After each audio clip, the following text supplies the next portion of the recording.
All right, I don't want to waste your time with fancy backgrounds and cuts and edits. This is just going to be very straightforward. A topic that I think is probably the most important thing about cooking that can actually improve your cooking. And it's very sneaky, but it's very simple. People forget that when you are cooking for yourself, that's one thing.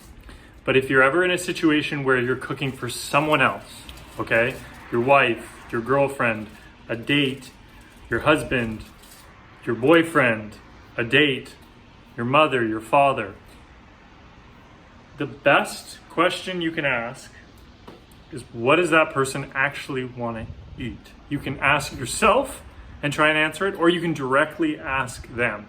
Nothing is going to make your food taste better to someone than if you are able to understand what that person wants to eat. Let me give you a really simple example.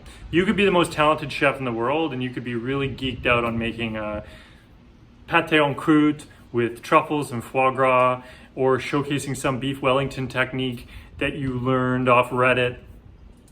But maybe that person just really wants a cacio e pepe, or maybe they just want a fettuccine alfredo, or maybe they just really love a hamburger or feel like a hamburger, right?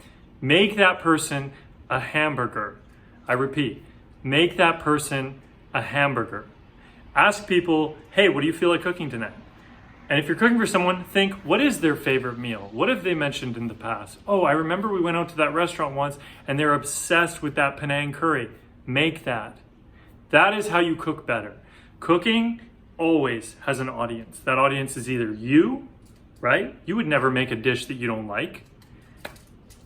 If you didn't like French food, it's not like you're gonna go out and make a beef bourguignon.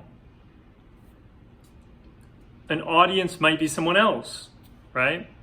So you have to cook for that audience, whether it's you or it's someone else, or whether it's a group of people, right? And even if you take it to the farthest degree, let's say if you're cooking for 12 or 14 people, right? Typically, I just cook vegetarian, something Middle Eastern maybe, lots of dips and spreads. Make it healthy, because there's going to be someone out of a group of people that doesn't eat meat, that has allergy restrictions, right? There's going to be people that want healthy food, right? So you do something, you structure your menu so that it still tastes great. People love dips, people love hummus, people love, roasted eggplant baba ganoush, people love dipping fresh warm pita through dips, they love chickpea, spiced dishes, that type of thing. You can create a whole menu that kind of just is going to be a crowd pleaser, right? Whereas if you go crazy and you make a really spicy curry for a group of 12 people that has lamb in it, some people aren't going to like lamb, some people aren't going to like spicy, some people might not even like, the type of country's food you're cooking. So understand, food has an audience, whether it's you or whether it's someone else. And just ask the simple question next time you're cooking for someone.